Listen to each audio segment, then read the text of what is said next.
The countdown wasn't for midnight. We just assumed it was. When everyone started cheering, I stayed quiet, because inside my house, something else finished the count. And it didn't stop at 0. The countdown wasn't for midnight. We just assumed it was. Every year we did the same thing. Same couch, same cheap champagne, same muted TV glowing in the dark. Outside, fireworks were already testing the sky, popping too early, like the night was impatient. Inside, the room smelled faintly of citrus cleaner and old fabric. Safe smells, familiar ones. I remember checking the time on my phone at 11:57 and thinking how strange it felt that a whole year could end in 3 minutes. The TV hosts were smiling too hard. Their mouths moved in perfect rhythm with the numbers crawling along the bottom of the screen. 11:58, 11:59. That's when the sound started. At first, I thought it was part of the broadcast. A faint clicking, barely audible beneath the crowd noise. Like a metronome buried in the walls, too steady to be footsteps, too intentional to be pipes. Click, click, click. I muted the TV. The room fell into a thick, unnatural quiet. The clicking didn't stop. It was coming from inside the house. "Do you hear that?" I asked. No one answered. My phone buzzed. Friends sending countdown emojis, fireworks, noise. I looked up again.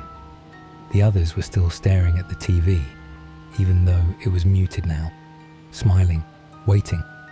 The clicking grew louder. Click, click, click. It wasn't echoing. It wasn't bouncing. It sounded close, measured, patient. Then a voice joined it. 10. Not from the TV, not from any speaker. It came from behind the wall to my left, the one that separated the living room from the hallway. I laughed. I don't know why. Reflex, maybe. The brain trying to protect itself. "Very funny," I said, even though no one was looking at me. 9. The voice was calm, genderless, too clear, like it didn't need lungs. I stood up. The others didn't move. 8. My heart started doing something strange, not racing, not slowing, just sinking. Every number landed exactly between beats. 7. I turned the TV back on.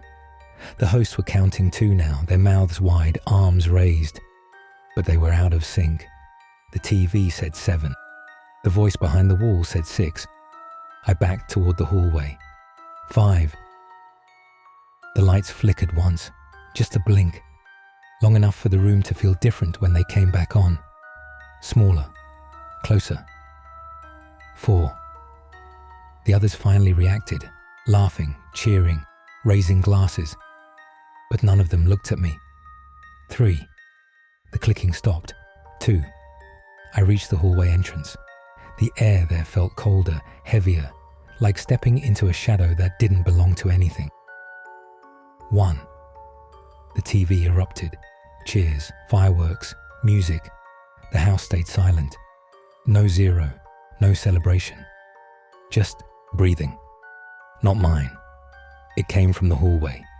Slow, controlled, close enough that I could hear the shape of it.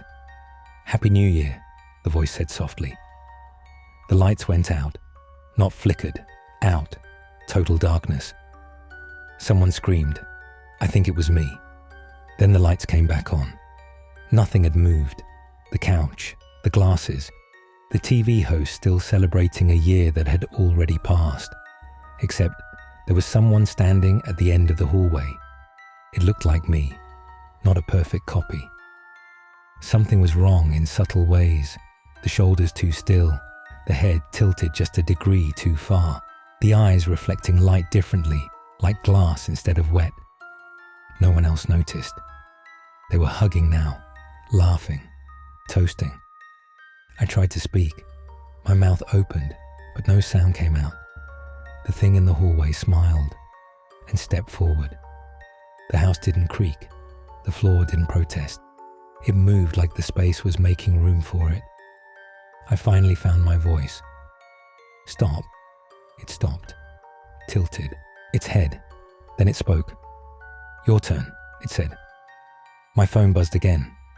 A notification preview flashed on the screen. Happy New Year. The timestamp read 12/1/01. But beneath it, another message. From my own number. You can stay if you don't move. My legs locked instantly. The thing took another step.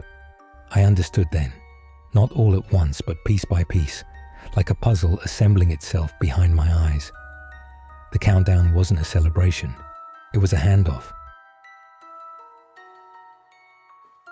If this story is making your skin crawl, you can leave a like. It helps more than you think. Every year, everywhere, people counted together. Voices layered on voices, millions of mouths forming a single ritual. A door made of sound and attention. Something used that door. Something crossed when we reached zero. The thing in the hallway moved again. Closer now. I could see details, tiny imperfections in my face that I'd never noticed before. Things only I would know. You finished the count, it said. That means you're done. Behind me, laughter. Fireworks on the TV. Glass clinking. No one was watching us. If I move, I whispered. It smiled wider. Then I wait. I stayed still. Seconds stretched. My muscles burned. Sweat crawled down my spine. The thing leaned in close enough that I could smell my own shampoo on it. People think the new year is about change, it said quietly. It's really about continuity. The TV volume spiked suddenly, the host shouting over fireworks. The noise broke my focus. I twitched, just a little. The thing straightened and walked past me, toward the living room. I turned, screaming its name, my name, but it didn't look back. It stepped into the light, into the laughter, into the noise. Someone clapped it on the shoulder. Hey, they said. You okay? It nodded. Perfectly. I ran for the door. The handle wouldn't turn. Outside, fireworks exploded in. Brilliant color reflected faintly in the window glass. In that reflection, I saw the living room. Everyone celebrating. And me, standing among them, smiling, still, at exactly 12.